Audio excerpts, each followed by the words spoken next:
السلام عليكم ورحمة الله وبركاته.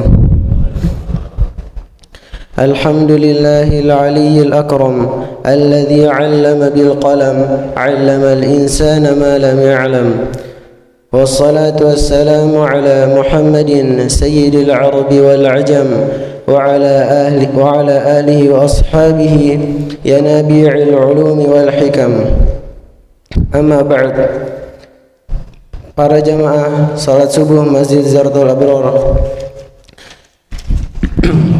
marilah kita bersyukur kepada Allah Subhanahu wa taala yang telah membangunkan kita dalam keadaan sehat dan muslim, kemudian menggerakkan hati dan kaki kita untuk berjalan menuju masjid menunaikan salat subuh secara berjamaah, yang di sana ada banyak keutamaan dan kemuliaan. Kemudian izinkanlah kami berdiri di sini untuk membacakan hadis dari Rasulullah sallallahu alaihi wasallam yang kami beri tema terkabulnya doa seseorang untuk saudaranya yang tidak ada di hadapannya. Dari Abu Darda radhiyallahu anhu, Rasulullah sallallahu alaihi wasallam bersabda, "Ma min 'abdin muslim yad'u li akhihi bi dhahril ghaib illa qala al-malakul mu'akkalu bihi amin wa laka bimithlin." Tidaklah hamba muslim berdoa untuk saudaranya dalam keadaan tidak diketahui olehnya, maka malaikat yang ditugaskan kepadanya akan berkata amin, dan untukmu seperti apa yang kau doakan. Hadis riwayat Muslim nomor 2732.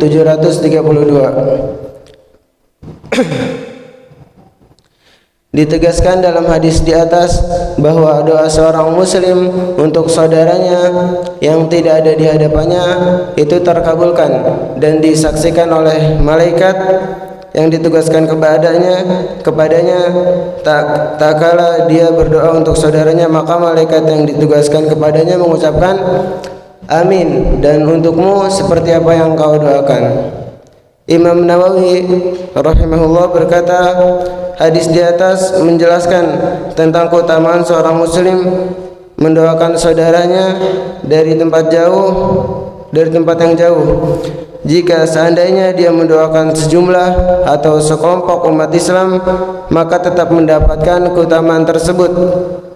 Oleh sebab itu, sebagian ulama salaf tak kalah berdoa untuk diri sendiri, dia juga menyertakan saudaranya dalam doa tersebut, karena di samping terkabulnya doa tersebut, dia juga mendapatkan semisal apa yang dia doakan.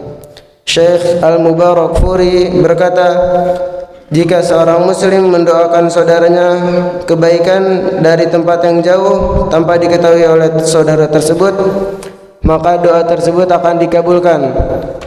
Sebab doa seperti itu lebih berbobot dan ikhlas karena jauh dari riya, sum'ah serta berharap imbalan, sehingga lebih diterima oleh Allah Subhanahu wa taala. Lebih utama apabila kita berdoa kepada Allah Subhanahu wa taala dilakukan dengan sepenuh hati dan menghadirkan hati untuk benar-benar dikabulkan oleh Allah Subhanahu wa taala. Jangan berdoa dengan hati yang lalai dan berpaling sehingga hanya menggerakkan lisan saja, sedangkan hati berpaling memikirkan hal yang lain.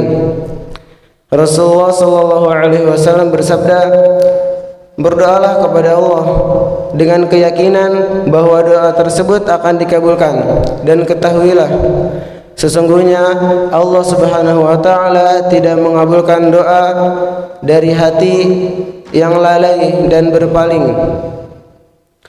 Banyak orang yang tidak sempat memanfaatkan kesempatan untuk berdoa, padahal boleh jadi seseorang itu tergolong yang mustajab doanya, tetapi kesempatan baik itu banyak dia sia-siakan. Maka seharusnya kita memanfaatkan kesempatan tersebut untuk berdoa sebanyak mungkin, baik memohon sesuatu yang berhubungan dengan dunia ataupun akhirat. Allah Subhanahu wa taala berfirman dalam surah Muhammad ayat 19,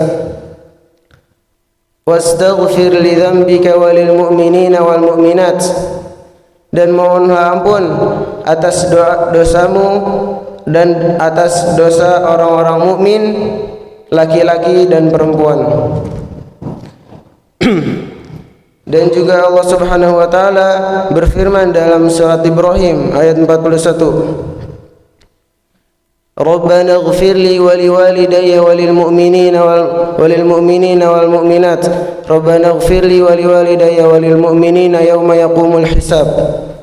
Artinya, wahai Tuhan kami, ampunilah aku dan kedua orang tuaku, semua orang mukmin pada hari diadakan perhitungan.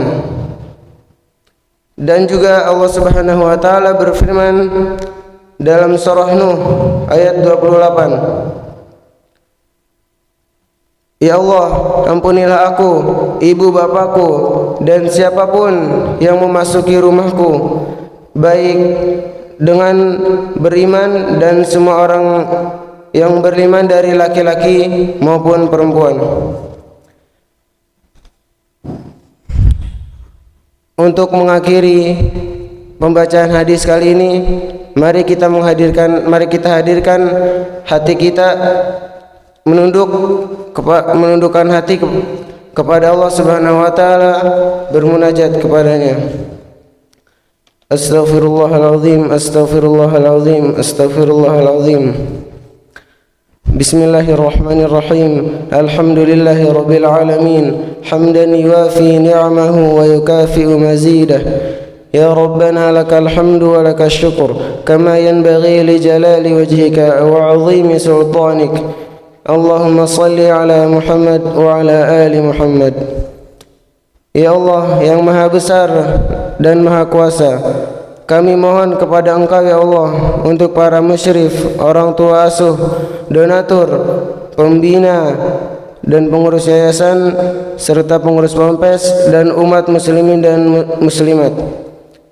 Semoga Engkau ampuni dosa-dosanya, dosa kecil, dosa besar, disengaja ataupun tidak disengaja, dan diberi hidayah agar dapat melaksanakan semua perintah-Mu dan meninggalkan semua larangan-Mu. Diberikan kesehatan agar bisa istiqamah dalam melaksanakan ibadah, baik yang wajib ataupun sunnah. Ya Allah, berikanlah rezeki kepada mereka, rezeki yang luas serta berkah, agar mau berbagi kepada anak yatim dan duafa serta perjuangan Islam, dan diberi kemampuan agar bisa sabar apabila datangnya musibah dan pandai mensyukuri kenikmatan, dan juga diberikan keturunan yang qurrata a'yun, keturunan yang menyegarkan hati, keturunan yang saleh dan salihah. Rabbana atina fid dunya hasanah wa fil akhirati hasanah wa qina adzaban nar. Subhana rabbika rabbil izzati amma yasifun wa salamun alal mursalin walhamdulillahi rabbil alamin. Assalamualaikum warahmatullahi wabarakatuh.